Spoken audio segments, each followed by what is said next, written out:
At the Home Depot, we improve things. This holiday season, we've improved holiday shopping. We've made it easy to order online, right from our app, right from your couch. We can have it ready and waiting the same day for faster pickup to save time and stress. Or if you can't make it to the store, rest easy. We'll deliver. Holiday shopping, improve. This year, make the most of your holidays with a little help from the Home Depot. How doers get more done.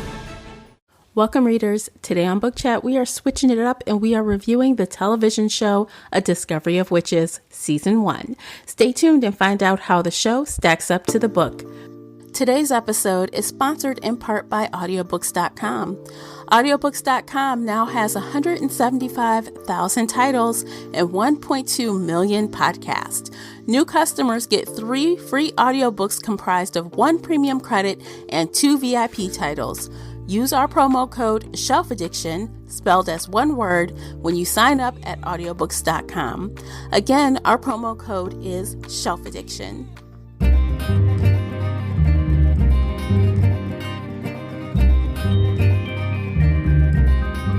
Hey everyone, I'm your host, Tamara Ford, and welcome to Book Chat here on the Shelf Addiction Podcast. Participate in this discussion by joining the Facebook group Shelf Addiction Official. Talk about the series with us there, as well as other bookish topics. I hope to hear your thoughts on this discussion. As always, you can find the 3 of us on Twitter and Instagram. The links for everything are below in the show notes. If you enjoyed today's episode, please support this podcast by sharing it with some book nerd friends or on your favorite social media space. That would really help me out, and I appreciate you for doing so. The uncut video version of this podcast is available now on Patreon. Join us there for exclusive videos, including this podcast after show. We get even more candid with what we have to say. So if you're interested in that at all, you'll need to come on over to Patreon and sign up. Before we get started, I have to issue a spoiler warning, so nothing is off limits. You've been warned. All right, welcome back, everyone. This is 3 Bloggers, 1 Series, but technically no book today. We are talking about the TV adaptation of A Discovery of Witches, and joining me are co-host Casey and Nicola. Welcome back, ladies. Hello. Hello. Hey. So I think we should just dive in, but first, if you guys aren't aware, so this series is based off of a book, as I just said, by Deborah Harkness. And if you didn't know that, you've been under a rock. So now you know. And it actually is a British television show. So we in the US got it secondhand. It was originally released in 2018 in the UK. And I think it hit the US last year, and Sundance got it. And AMC got it for a short time. I think it's on AMC's Premiere Plus service now. Yeah. So you have to pay basically to see it unless you have Sundance in your cable lineup. And you'll be able to watch the second season too if you have Sundance. If not, you can buy it, which is what I end up doing. I thought I had access to it, but when I went to look, I'm like, it has dollar signs next to it. So Wah, wah, wah. I had to buy it. But the cool thing is that I had it ultra cheap on Google Play, and I had a bunch of credits from answering random survey questions. So it's free. I just signed up for Sundance's 7-day free trial and got it for free. Now I'm going to cancel my account tomorrow. Yeah, I did the same thing.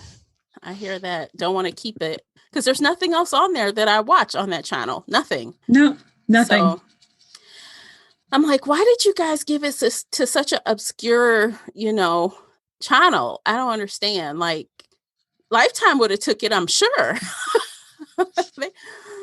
AMC, why little, not leave it with them? It's a little dark for Lifetime, don't you think? I don't know. They have killing husbands, killing wives, stalkers.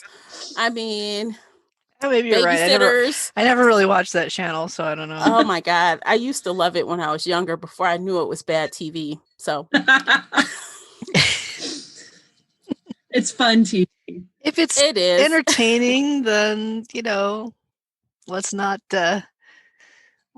feel bad for enjoying stuff.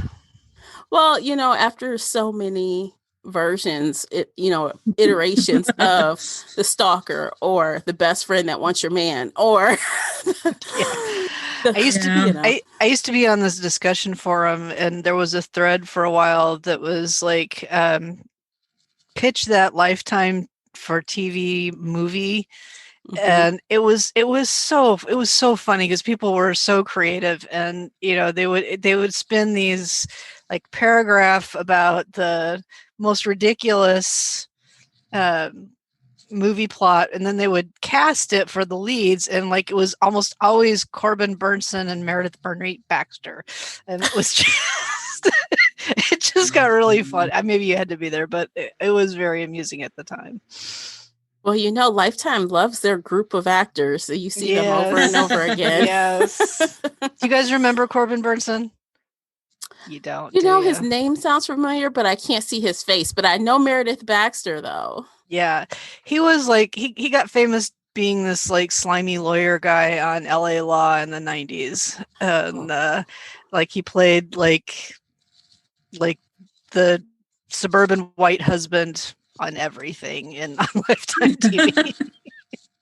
Typecast. So much. Well, in this series, they picked Teresa Palmer for Diana Bishop and Matthew Good for Matthew Claremont. So what did you guys think about the two main leads? Let's start with them that they picked. I was going to say, I think they picked some beautiful people for this cast. And Matthew Good might be sort of the least attractive person in the cast, in my opinion. But that's just me, right? He's not everybody's cup of tea. You know what I mean? He definitely has a unique look. So I wouldn't kick him out of bed for eating crackers, but I don't look at him and go, ooh, Yeah. He's very pale and very intimidating and very much looks like a vampire. Yeah, he's a good cat. He's a good choice. Yeah. Definitely a good choice. He looks like a vampire, but I don't find him attractive at all. I would not welcome him into my bed at all.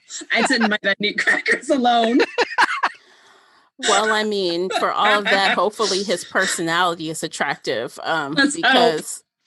Because honestly, I think they picked well based on what the story was.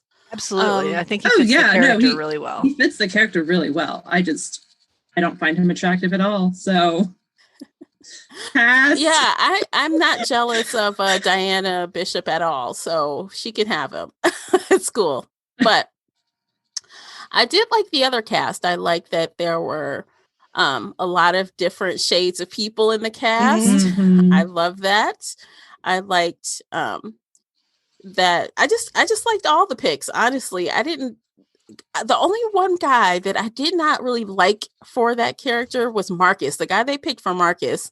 For something about him, I just did not like. He was really young and kind of like a teenager in the show, Yeah. I think he was in the book too, though. They mentioned his age a couple times, that he appeared really young. Mm-hmm. But he didn't act young. I feel like this Marcus kind of acted young. Yeah. Well, in the beginning. Yeah. I really like the things that they added to this show. So I don't know if we're ready to jump into that, but they added layers of characters in the show that was not in the book. And I was really, really digging it. Yes. Yeah, let's talk about that, because those are among the changes, that they made. To artistic changes. Mm-hmm. We can just jump in. I think with the most obvious one was Satu. To me, we met her very early in season 1 versus the book. We don't meet her until she's only got like 2 chapters in the whole book, if I recall correctly. She shows comes up, in, she does her bad stuff, and then she disappears, right? Yeah. And she's got a whole character arc in here, and I like it. She's a part of the congregation. Peter sought her out. She's got this whole story, and she's so powerful. Yeah. And I love her character arc. I love it.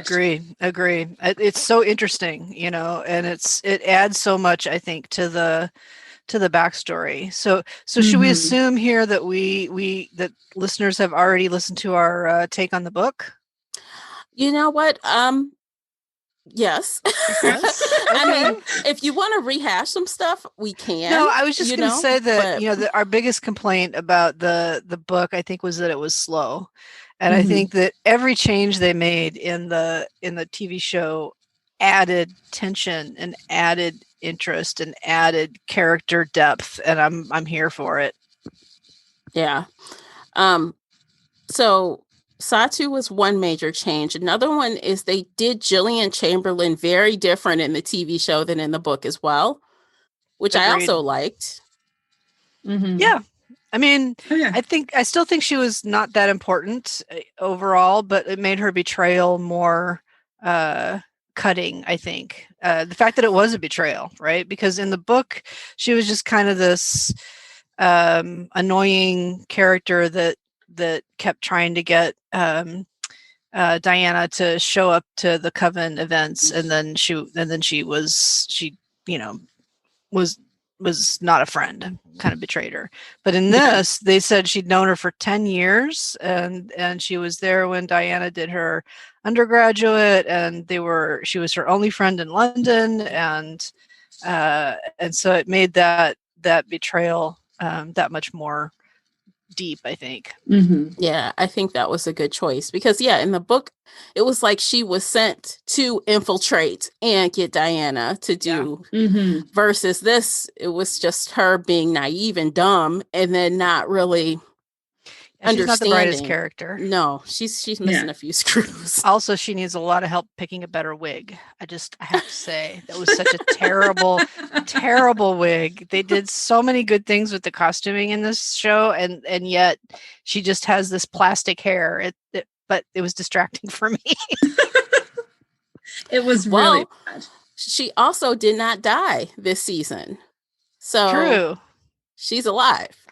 So we're going to see more of her going forward. Mm-hmm. I hope not, but maybe. I mean, maybe not for a minute, because, we're going into this whole new chapter where, we'll get to that. Okay, so let's talk about Marcus as well. So they changed some things about Marcus. They gave him a backstory that did not exist in the book, about him trying to save and turn his friend without permission. Oh, right. James. I loved that, because in the book there were these several mentions of like newspaper articles. Oh, there are bloodless corpses being found all around London.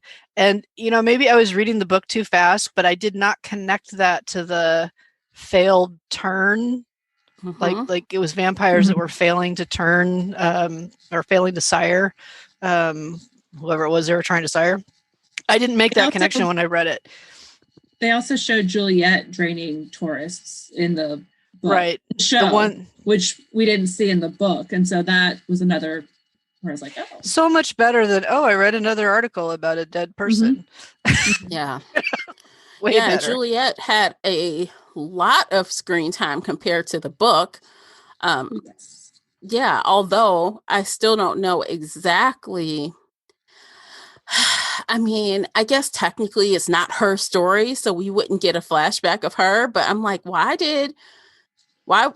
was she under that guy's thumb exactly? Why? I had questions about that I was hoping the show would kind of address, but it didn't. It kind of said while she was ranting and raving and like, I was under your thumb, you turned me, so I would like seduce Matthew. And that was all the explanation you got. Yeah, but we got that from the book too. Yeah, in fairness, that was all there was in the book. I think the book made some references to like New Orleans in the 18th or 19th century. And I got the impression that maybe Juliet, when I saw that she was not a white woman in the TV show, I thought they were going to go more into that history, I guess, American colonial history.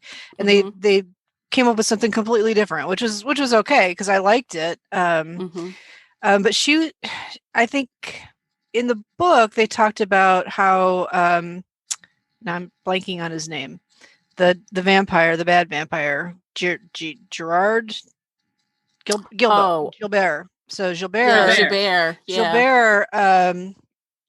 made Juliet into a vampire. Right. She was a witch before in the book. Okay, and I couldn't tell if she was. So in the TV show, Gilbert had this like creepy head that talked in a box, and that was a witch that Satu freed. And so I wondered if the TV show was trying to separate. There was a couple of comments about how he had a witch in his thrall. And I assumed when I was reading the book that was Juliet. But maybe either I read it too fast because I was going kind of fast to make a deadline on the book and didn't read that correctly, or that was something that the TV show kind of separated out and made into something even creepier and more interesting. What did you guys think? Did you think I did not make the connection that was Juliet in the book. Okay. I didn't. And I kind of wish I could go back now and read that part because I'm curious, because I didn't make that connection, but that's not to say it wasn't there. Yeah, I didn't make the connection either. Okay, it may have been something that wasn't there and that I just, came up with incorrectly. It's been known to happen. Well, I mean, that's a whole new thing they set up in the story too. Like now there's this head, although we got a beginning and an end to that head in this first season. But at first when I saw it, I'm like, what the hell is that thing? Me too. What is he talking to? Why is he feeding him blood? It's gross. Well, there was a discussion in the book about how when the vampire just a taste of the witch's blood gives him like power over the witch, right? And knowledge of their memories and I forget what else, but that's I think what although it was the other way around, right? So it was. So that is because when Matthew went and bit Jillian, he got all of her memories. Right. So I'm confused why Jabert would give that old witch, his blood, because it doesn't work the opposite way. Maybe unless maybe it's magical. Alive? I don't know. They never. Yeah. It must have had something to do with how the head was kept alive for so long. Because right before Satu burned the head, she said, take the. Did she give her blood? Satu give her own blood to say there's no part of him with you while you go. I don't remember seeing that. I remember that the dialogue, but I sometimes don't watch really close what's happening on the screen. But I'm thinking she didn't because she wouldn't. I mean, and I'm thinking it might have to do with the blood. But I'm thinking it might have to do with the type of spell that he used to keep the head alive. And if she doesn't know that spell, she might not know to give it blood, and maybe it just make him, the head. But he was a vampire. He's not a witch, so he didn't cast a spell. But we see already that they do things for each other for favors. So somebody did that for him. Somebody did. Okay. Because even later, Agatha Wilson says, to the Baldwin, she's like, hey, you owe us. Yeah. We saved your life. You owe. Present you is burnt out at your current job, but future you works at Geico, and future you is also a beekeeper. Me? I don't even go outside. Well, with Geico, you got a consistent schedule, so you are now one with nature, my friend. So I've become a bee person? Technically an apiarist, and yes, you also got a competitive salary, so you had the funds to start a new hobby. Well, all right, give me that honey. Virginia Beach. Start your future at Geico. We're hiring claim sales and service agents. Apply online today at geico.jobs/Virginia Beach. Present you is burnt out at your current job, but future you works at Geico, and future you is also a beekeeper. Me? I don't even go outside. Well, with Geico, you got a consistent schedule, so you are now one with nature, my friend. So I've become a bee person? Technically an apiarist, and yes, you also got a competitive salary, so you had the funds to start a new hobby. Well, all right, give me that honey. Virginia Beach. Start your future at Geico. We're hiring claim sales and service agents. Apply online today at geico.jobs/Virginia Beach. And that was another arc that was not in the book at all. Like everything that happened in the council or the what's it called? Covenant. Yes, that. None of that was in the book. Mm-hmm. So, and I loved that they gave the demons a little bit more I don't know, screen time, page time, more of a voice in what was happening in the story, because I did feel like it was unbalanced, and maybe that's just natural because it was a story between a witch and a vampire. But if you're going to put a third race in there, and the whole story is kind of about the origin of the four races, or the four species. It did feel a little weird to me in the book that there was so little about the demons, and that they seemed like an afterthought. I think it was really interesting how they decided to rush or condense certain parts. Like, I think they had to because of how much they added. But I mean, I wouldn't have been mad if I had another episode of seeing the 3 witches, the 3 demons, the 3 vampires in that house together. We didn't get to see a lot about the house.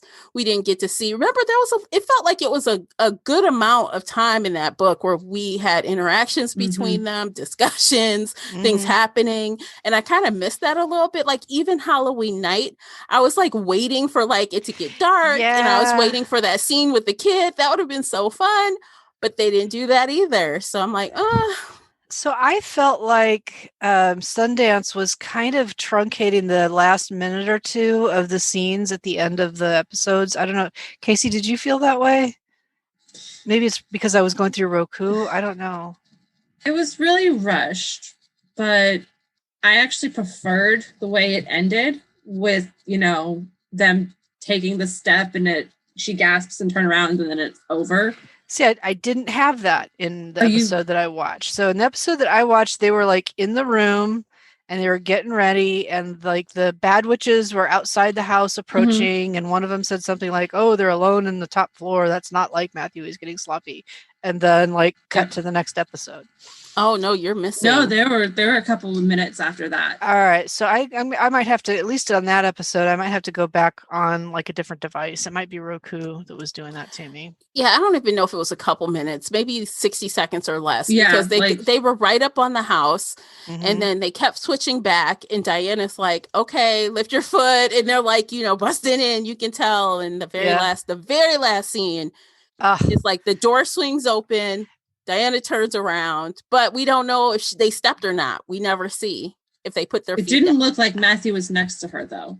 It didn't, but we don't know. Okay. We don't know. Yeah. In the book, we did, right? They put their foot down. It showed us. It showed them in the new location, right? No, for a second or two. Well, I thought it did.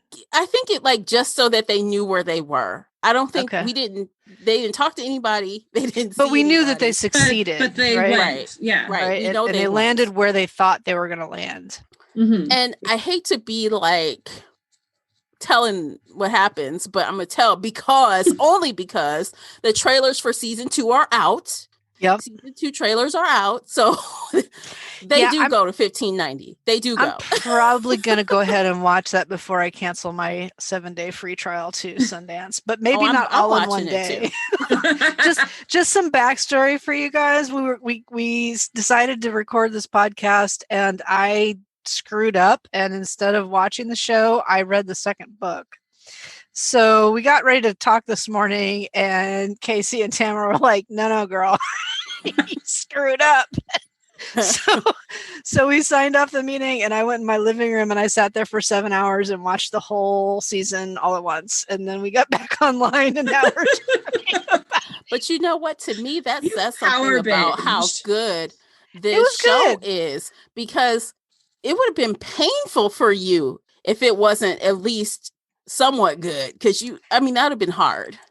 Well, and I had my fast forward finger ready, but I did not use it. So, so I don't want to get ahead of myself, but overall I did enjoy it. It's a day I didn't plan to spend the day that way, but I'm not really mad about it. So. Hey, everything happens for a reason. Maybe you needed that relaxing well, time. I have the week off I took the week off for work. So at the time we're recording it, this is the Sunday before Thanksgiving. And so I took that whole week off. And so good for you. I can enjoy. I can just do things a little differently. Like I didn't have a real strict plan, so here we are. That's what I'm talking about. So one more huge change that I thought we could cover before we dig into the whole, Diana and Matthew fiasco, is I'd love to cover like how they changed Ashmole 782. They changed quite a bit about that, like how Diana interacted with the book was different at the library.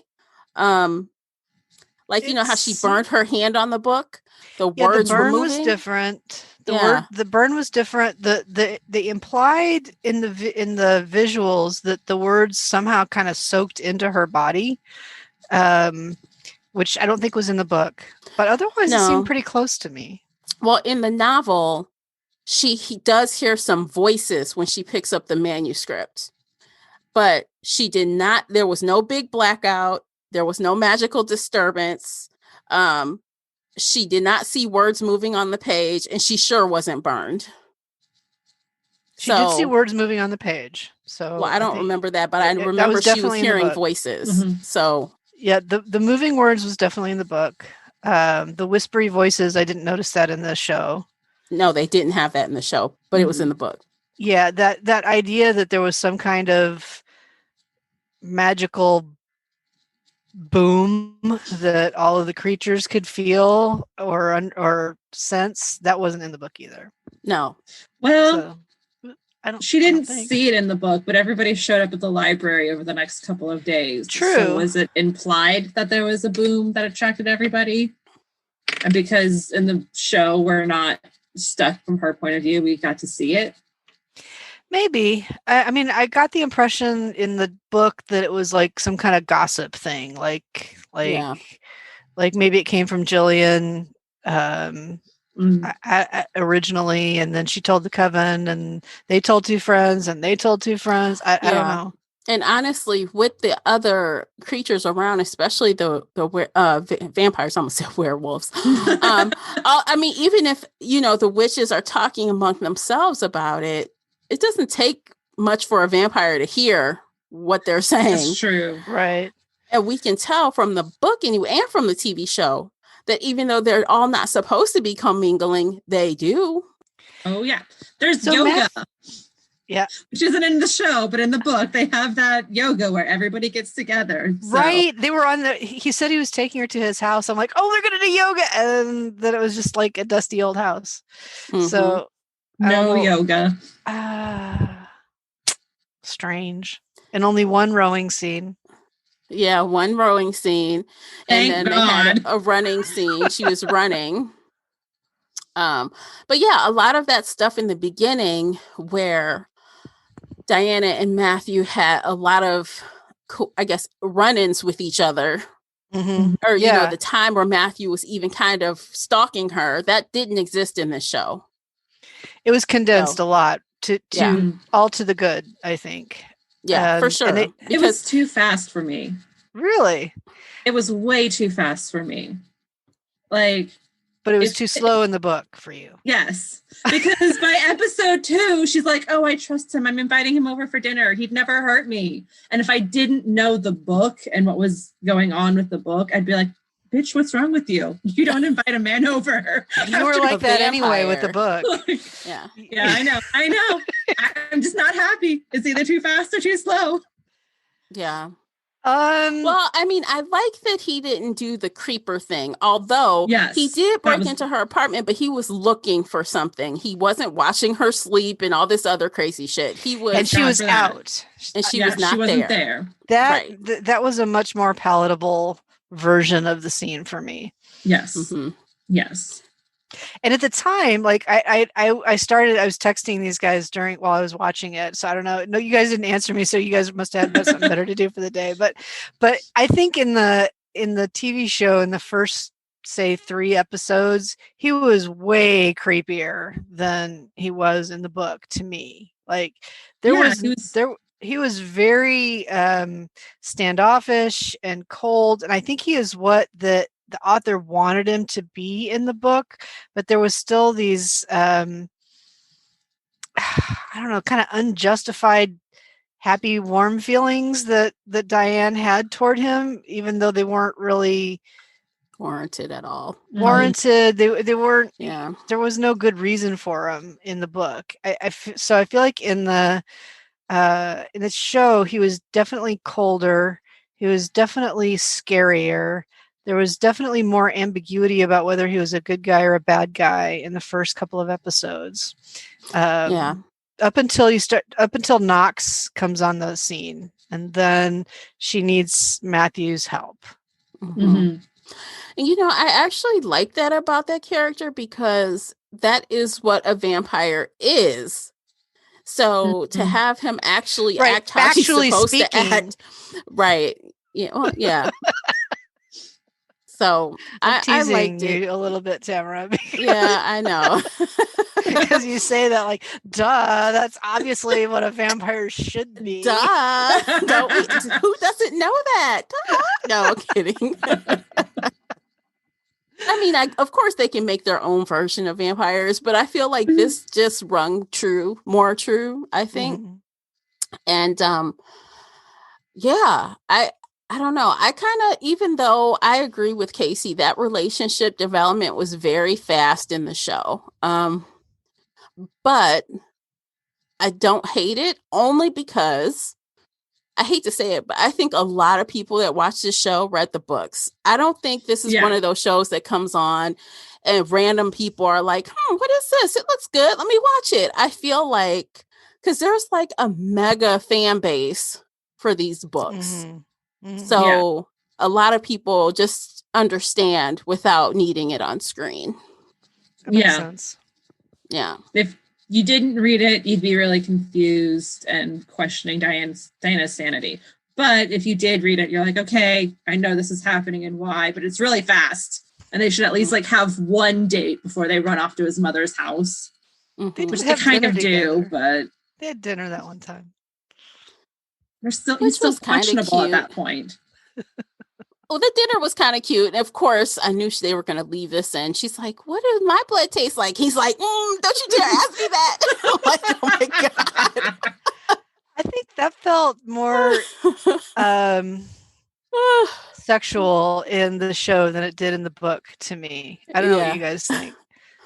Definitely more sexualized in the show. Like, I don't think in the book he was feeling hot for her. I think in the book he was scared he might, eat her. Yeah. And not in the fun and not way. in the good way.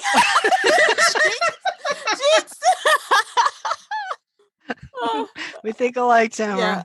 Yeah. We've been doing this a while, in case you just tuned into this podcast. Oh goodness. I felt like, I don't know. I still feel like the love story or the romance between the two of them is uneven, and so I'll just leave it there. Yeah. And even how, though? Like power-wise, age-wise? No, I mean storytelling-wise. Like she's in love with him all of a sudden. She goes from like nothing to like he's the love of my life, and he's centuries old, and she's not going to be immortal. And I always find that like suspect when two beings like that fall in love. I don't know. I guess I can tell that this is not a romance author. I guess I'll put it that way. It doesn't read like, it doesn't have the pacing. It doesn't have, I guess, the story beats. I've heard that phrase a few times that I expect from a romance, which is okay because I don't think it is a romance. But the romantic relationship between the two of them, like it doesn't feel quite right to me. Like just pacing wise, timing wise.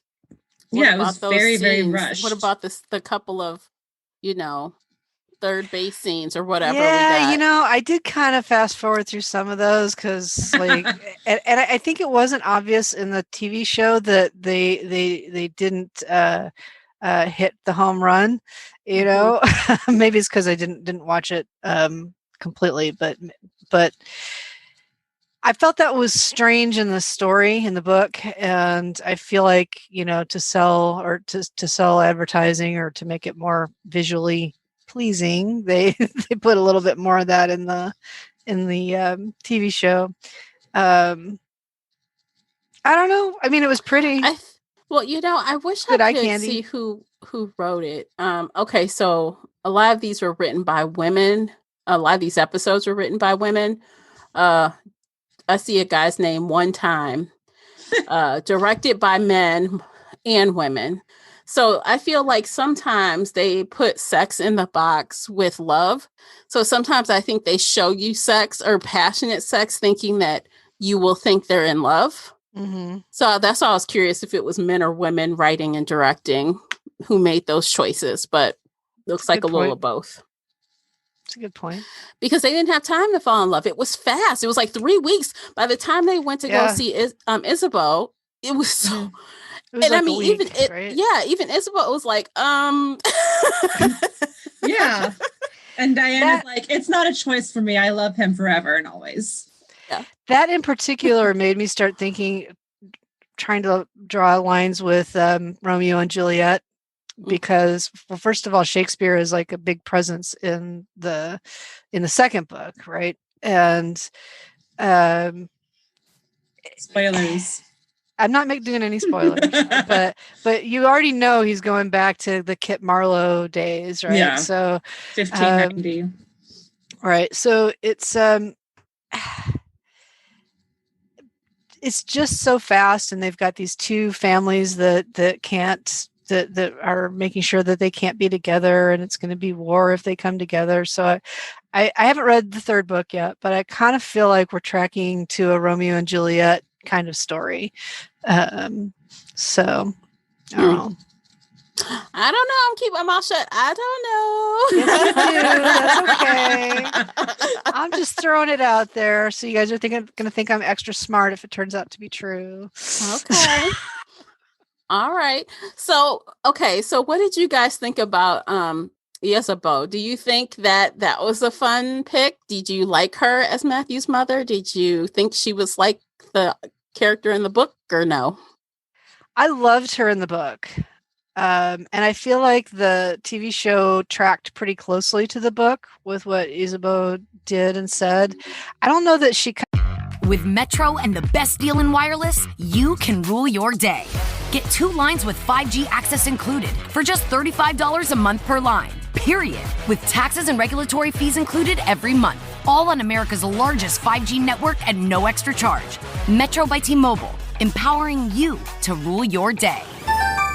Requires auto pay. First month is $40 per line for 2 lines. 5G access requires capable device. Coverage not available in some areas. See metrobytmobile.com or store for details.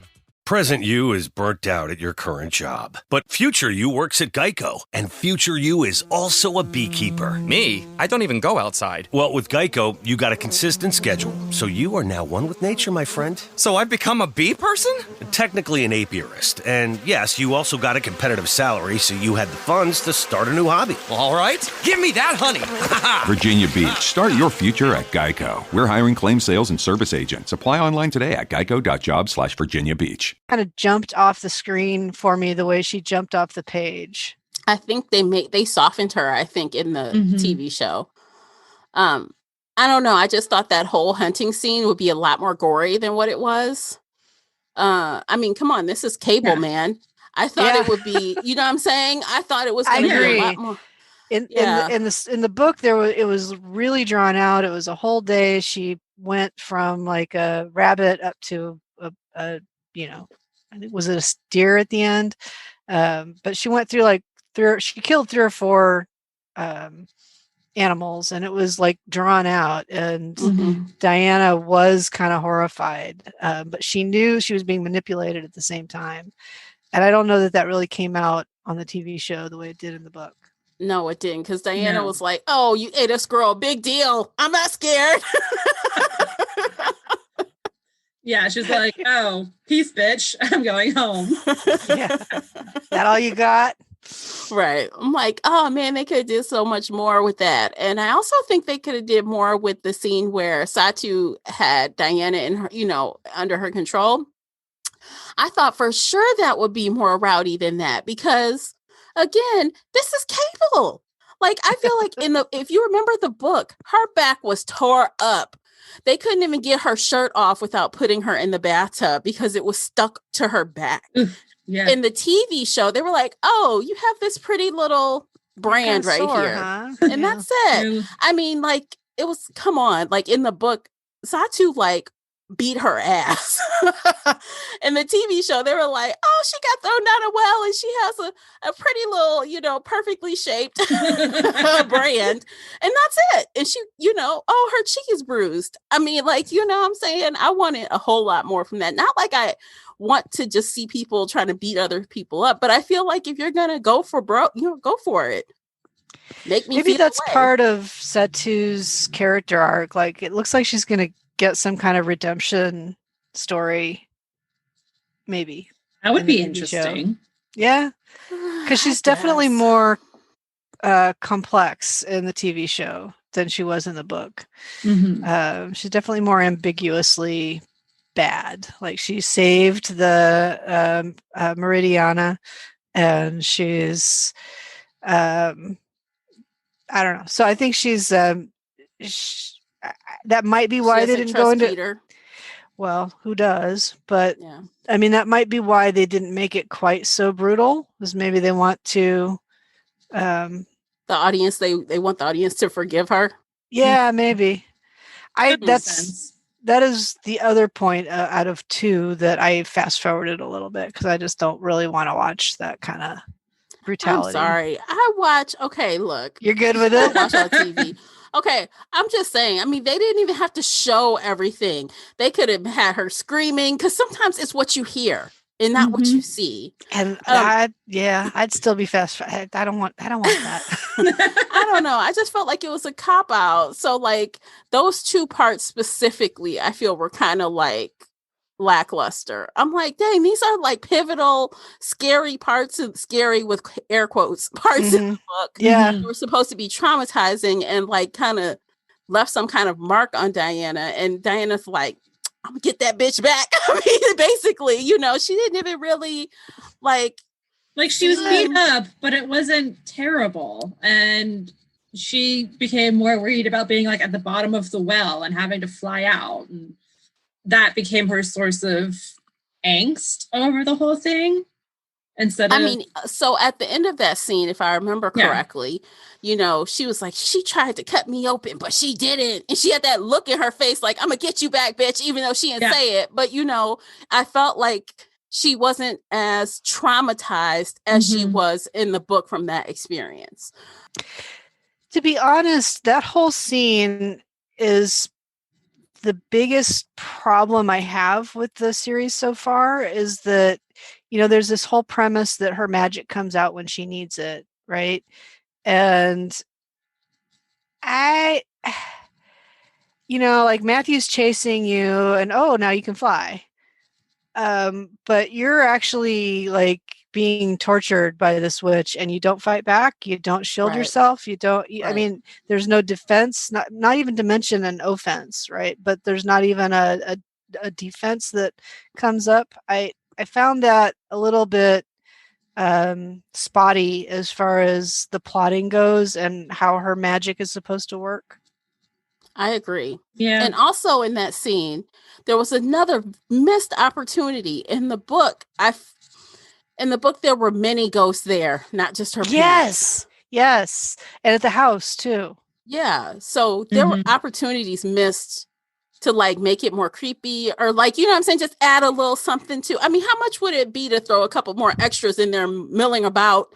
You know what I'm saying? I mean, the whole ghost thing was just not there at any point. No. And that seems like, I agree with you. I was looking for him and didn't see him. Mm-hmm. But yeah, the whole thing about how the magic comes out when she needs it. And he's like, oh, well, you needed that book, so it came off the shelf for you. but it doesn't come out when somebody is beating the crap out of you. Yeah. Trying to kill you, like somebody that you don't know, somebody has kidnapped you from, and is flying you up through the, I don't know. I find that inconsistent. Yeah, it is inconsistent. Oh. I mean, that's another honestly, word for it, Casey. Yeah, plot hole. Yep. But yeah, I mean, if she's so, if Diana is so strong and strong-willed, she technically Satu shouldn't have been able to get her there, because she would have fought her and fell out the sky and suddenly been able to fly.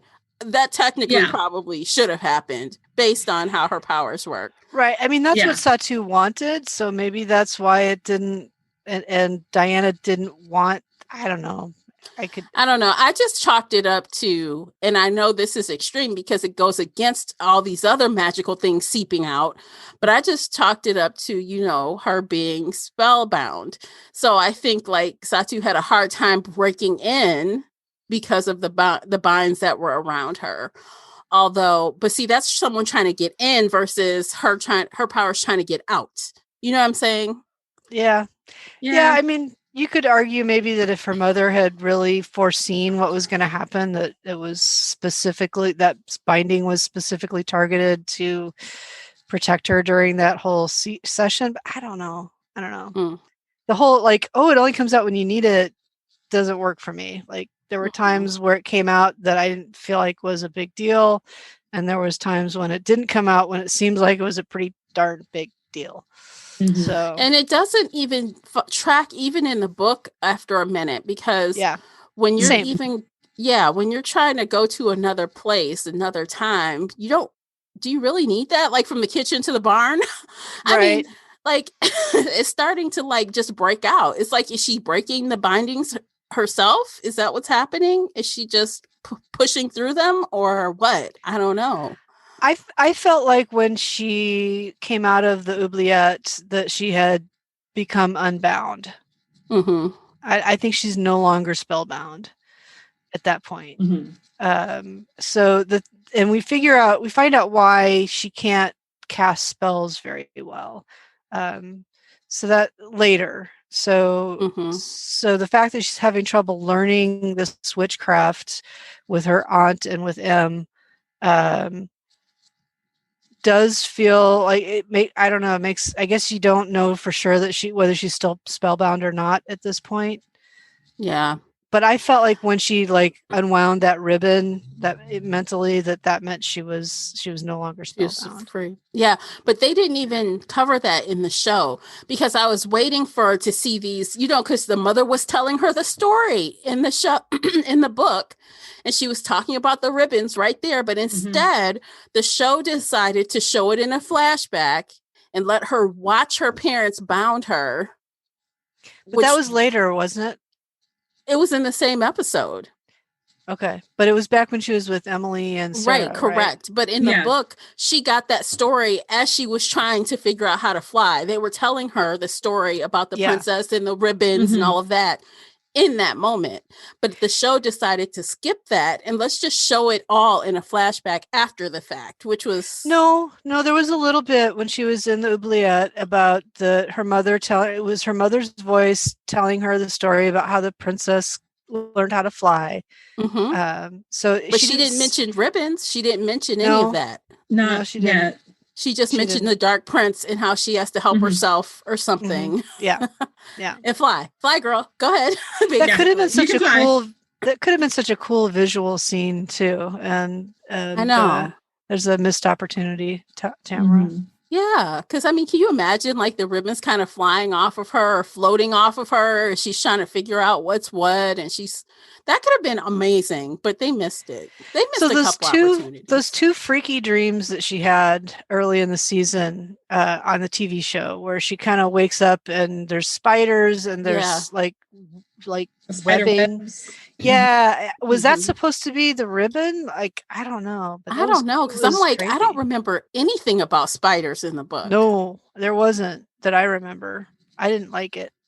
Me neither. I was like, what's up with the spiders? Same. and it only happened a couple times and then it was just done with. So I don't know, like, were they planning on doing something else with that and it didn't develop? Maybe they were trying to visualize like the repressed magic in her, and I'm wondering if that's how the TV show interpreted the binding, is with these webs instead of ribbons. What's the spider about? I mean, you could do that with webs without a spider. I don't know. I don't like spiders. I didn't like it. Mm-hmm.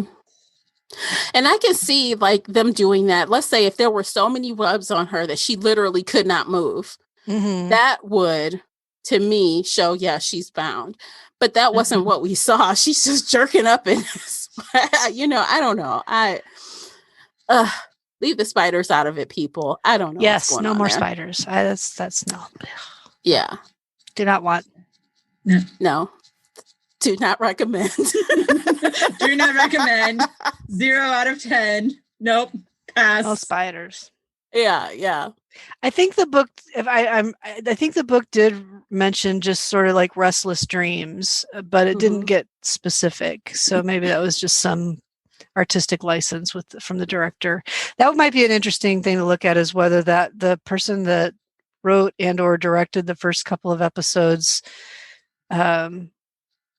faded off into the sunset, because both of the spider web dreams happened near the beginning, like before she went to Seven Towers. So the first 2 episodes were directed by Juan Carlos Medina, and then he hasn't directed anything else for the rest of the season. So maybe he likes the spiders. Maybe, because then the following 3 episodes were directed by Alice Troughton, and then the final 3 episodes were directed by Sarah Walker. So they had 3 different directors over the course of these 8 episodes. I think the spiders showed up in the first 2, right? I think so. Definitely, because they were early on. Yeah. Bye-bye, Juan. Take the spiders with you. Deuces. I think someone said, Juan, we don't like the direction this is going. Let's see if we can get someone else to direct. Oh my goodness. So we didn't talk really about Sophie and Nathaniel at all yet. What did you guys think about those 2? I really liked them in the show. Yeah. I like that we got more time with them, and that we got to see, he's trying to save the world, and he's having these chat rooms, and he's meeting with people in bars. And it really fleshed out the demon side of this that we don't see at all in the book. Yep, exactly. Yeah. I really liked that about it, that it brought a little bit more balance to the to the force, to the 3 different creature types. So I was going to say that it put him almost at the same level as Hamish as far as importance in the story. I did think that Sophie was similar to her character. She was kind of soft and la, So I think they did a good job with picking Sophie, and she represented very well, like in the book. They didn't change her character very much, which was interesting to see. I agree, but I think she was just a little less ditzy in the TV show. Like in the book, she was portrayed as being really, really airheaded, and I think she still had that kind of otherworldliness, but with some kind of grounding. And maybe it's because she was pregnant, but there seemed more of a method to the madness, if I can be. I don't know if that's a cliche to use that or not, but yeah. The other thing I noticed about the time that Sophie came on the scene, and maybe I need to check the directors, that's a trick I don't usually do, is the music. There was 3 or 4 times when kind of a popular song came on that I noticed. Like the rest of the time, the music was pretty background. And but there was, when they first introduced Sophie, they were playing an Imagine Dragons song about the demons inside, which was cool. Yeah, that's cool. There was a moment when they brought on Juliet for the first time, and they were playing White Rabbit by Jeff. It was a remake, but the Jefferson Airship song, Jefferson Airplane song. They did a version of a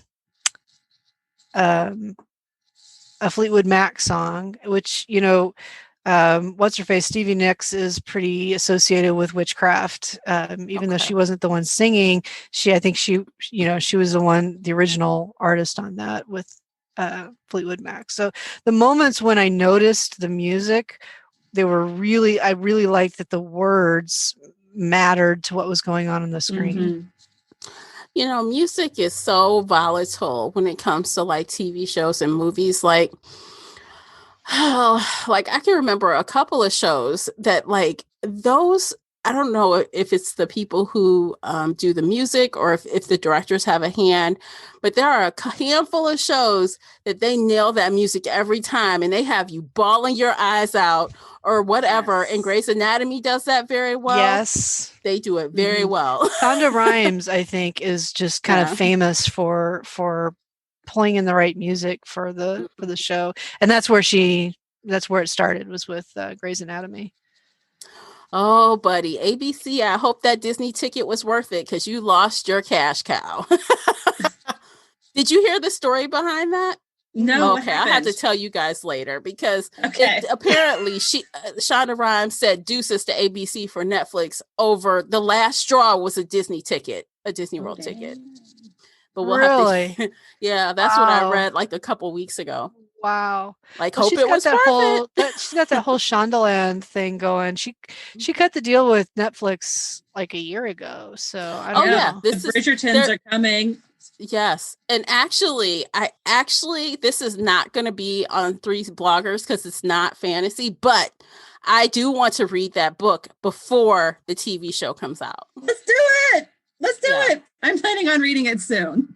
It'll be a bonus episode. Yeah, so my one of my book clubs is reading it, so I just picked up a new copy of it. I had a copy of every Bridgerton book, and most of them were signed because Julia Quinn is local to me. But at some point, I guess I passed them on because I couldn't find them when I went to reread it, so I had to go buy another copy. Okay. Well, who knows? You guys look out. We might see it if we can get our lives together and we have time. You might see it. I'm not going to promise anything, but maybe. Maybe a little bonus episode. Yeah. So overall, season 1, did you like it? I mean, because Casey, originally you were like, it's decent. It's decent. I don't think I'll ever rewatch it, but it was better than the book. Okay. So it's decent. I liked the book and I liked all the additions that the TV show made. I didn't notice any particular subtractions, like whatever it was they took out was like not noticeable to me. So it must have been good choices. So yeah, I would say the yoga scene. But the yoga scene was weird in the book, right? I liked it. Yeah, it was just so another weird. I'm glad they took it out. Well, it was just another point of us kind of seeing how Diana started to trust Matthew because he's like, oh, he could be around all these people. I mean, it was just another tool for her to get more comfortable with him, and we didn't have that. So, but it also didn't really fit the whole narrative about how the 3 races are not supposed to interact, or the 3 species are not supposed to interact, or it fit it in a strange way. Like it's subversive that Matthew did this. I don't know. Well, it was a secret yoga class. It wasn't like there were like a lot of people there, right? Or a lot of creatures? It was like a room of people. Like I feel like it was like not like a 50 people or something. It was like a yoga class. Like what, 12 people? 10 to 20. Like yeah, something like 20 is what I was thinking. Yeah, I don't know. I liked the TV show in its own right. I don't necessarily think instantly that the book was better in this case, but I enjoyed the book also.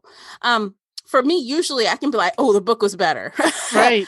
And I can't necessarily say that right here because, like you said, Nicola, the additions that they made were actually good to the story. I think the whole notion of the book is always better has changed a little bit with Game of Thrones and with Outlander. I mean, I think the reason that the book is usually better is that you cannot fit 350 pages into 180 minutes, right?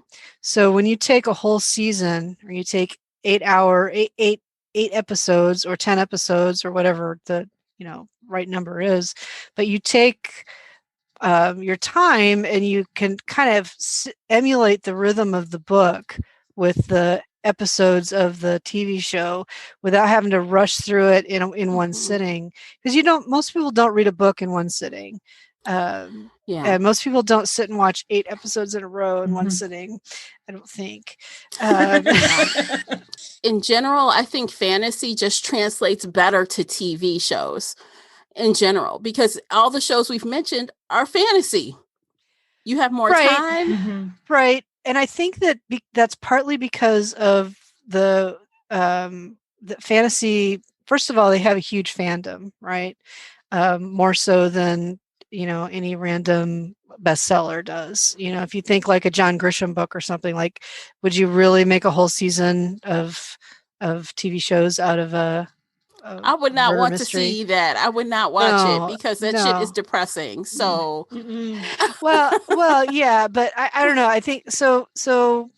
Fantasy, I think, lends itself to long form anyway. But I think it's a combination of things where it's a different kind of fandom. Mysteries and murder shows have been on TV forever and ever, right? And they wrap it all up in one episode, and we're all really used to that rhythm. It's really hard to build a whole different world, a whole fantasy world or a magical world in, 47 minutes in a single episode, or 180 minutes 180 minutes is a long time for a movie. So figure like 90 minutes for an average movie, because movies have gotten shorter over the years. So I think I don't know, some have gotten longer depending on what franchise you're in. Those Marvel movies are all over 2 hours, all of them. Okay. So Lord of the Rings is 3 hours. And I know this because I was forced to sit through them several times over. So they are long. Well, anyway, I like I think that the one season per book is a good target rhythm for a series. So it enables you to build that world. It enables you to kind of soak in that world building in a way that you can't do in a single movie. Yeah, and in this case, obviously, season 2 is coming out in January. They've already been given a green light for season 3. Good. If they will get a season 4 is unknown, but if they do, there is source material. Because at the end of the 3rd book, the arc is completed, but a new arc starts. Kind of like other books that we've read. You don't have to read, you don't have to continue because the arc is finished. Right. But, there is more. And I heard that she's in the middle of writing the 5th book, which is technically the 2nd book in the series is called something else, right? But I mean, as long as they stick to the source material for the most part, like don't go off the rails. Don't go willy-nilly. Keep the roots, right? Because that is what people want to see. And I think as long as season 2 does that, it'll be good. I think one of the problems some of us had, Casey and I had with the first book, is the lack of tension. And like the world building was a little bit spotty and the character building was a little bit spotty. And I think that in the TV show, when they added all of the stuff about is it the convention? What is it called? The Covenant. Not the Covenant, the Covenant? But the group. Oh, I forgot what they called themselves. The 3 witches, the 3 vampires, the 3 demons. Whatever. I forgot what it was called. Yeah, I know what you're talking about. Right. The steering committee. I think that their whole obsession with getting the book and with the power dynamics about the one vampire wanting to bring down the de Claremonts and the witches not trusting the vampires. I felt like there was a lot that was brought out in the TV show, and that added a lot more tension and a lot more urgency to the story than there was in the book. And so I think that cured some of the problems that I had anyway with the book. Because when I was thinking back on it, like, I didn't feel like a real urgency between one chapter and the next. It just, the plot kind of meanders. And I think that there was enough going on with those characters that are very remote in the book, but they get a lot more screen time in the TV show, that it helped push the pacing along. It helped lend that tension and that motion to the story that was missing in the book.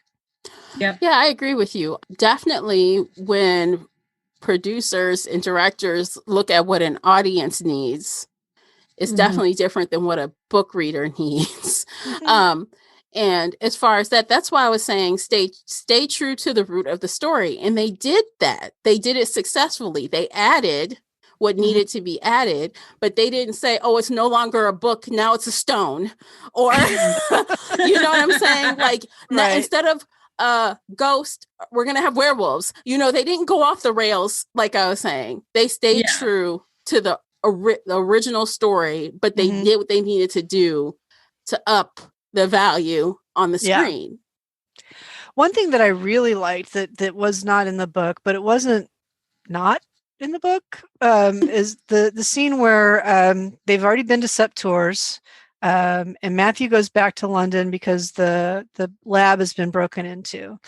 And while he's in London seeing to that is the moment when Isabeau decides to show Diana what it's like for a vampire to hunt and to feed, right?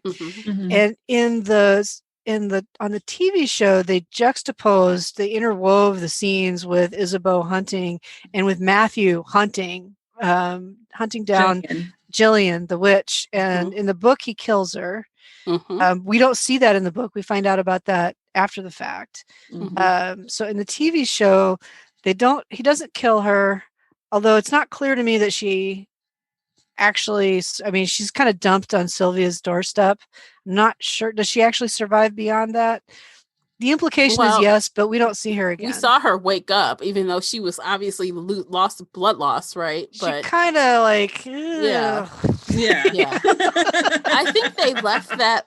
So, well, what I got is the assumption that she's alive. She may not be doing that well.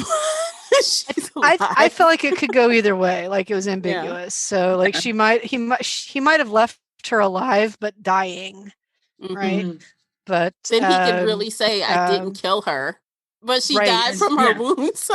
Right. That's kind of killing her, but well, I don't know. Matthew's not always perfectly transparent with Diana either. So, oh no, he never is in the book either. Right. I mean, that's one of the big things, that he's always keeping secrets from her. So, well, that's their pact. Remember, it was we can have our secrets, but no lies. Yeah.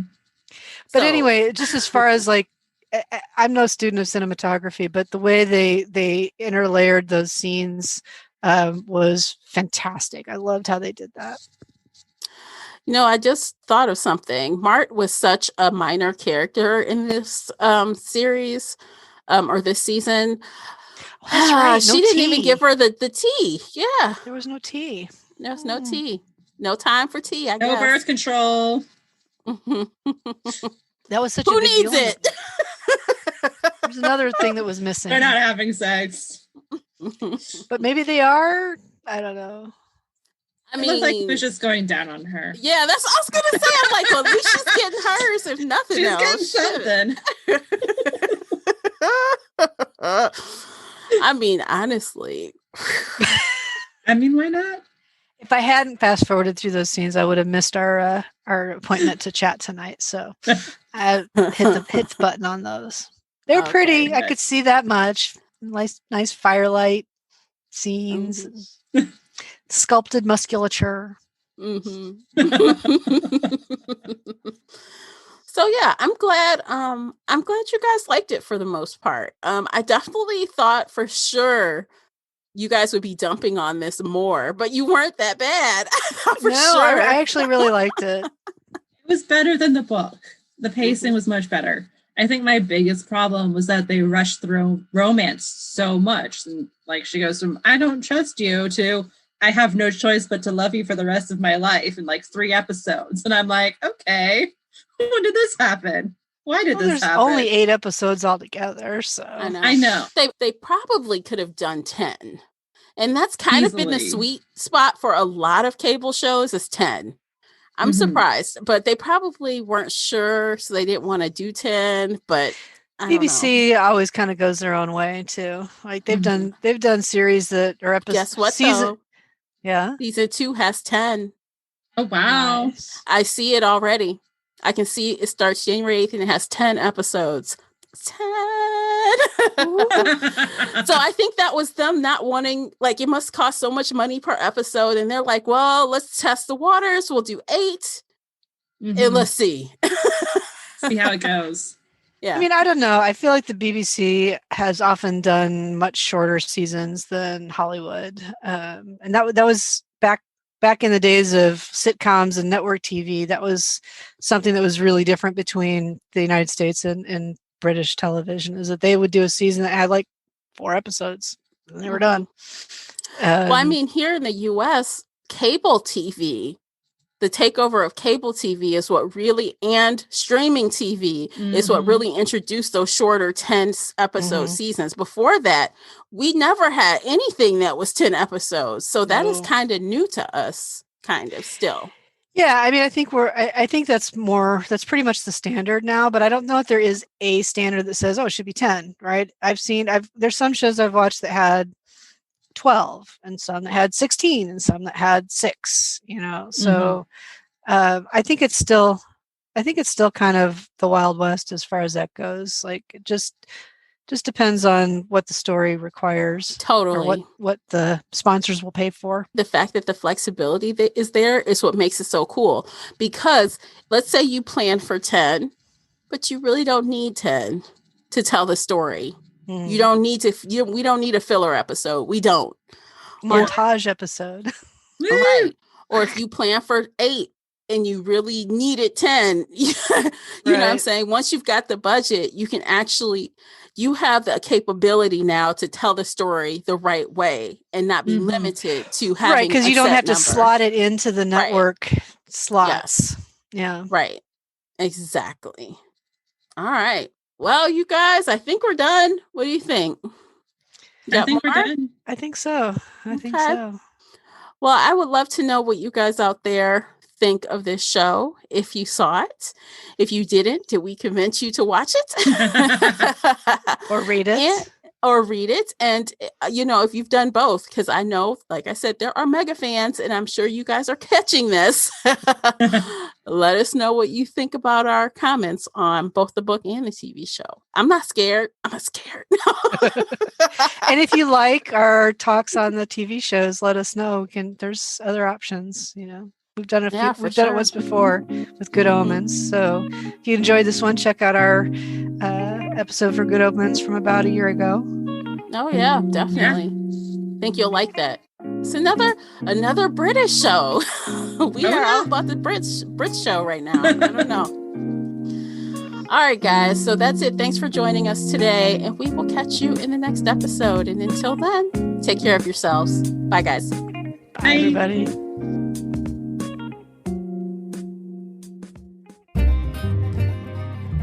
If you enjoyed today's episode and would like to show your support, there are a few things you can do.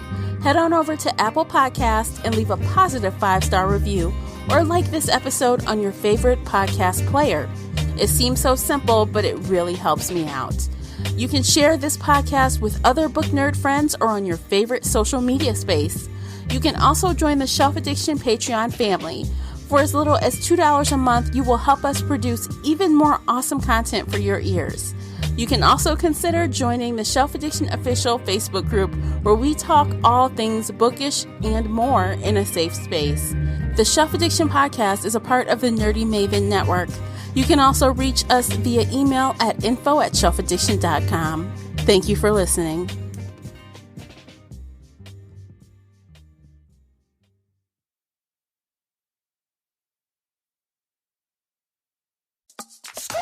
With Metro and the best deal in wireless, whatever your goal, however you hustle, you can rule your day. Get 2 lines with 5G access included for just $35 a month per line, period. With taxes and regulatory fees always included, so you know exactly how much you pay every month. All on America's largest 5G network at no extra charge.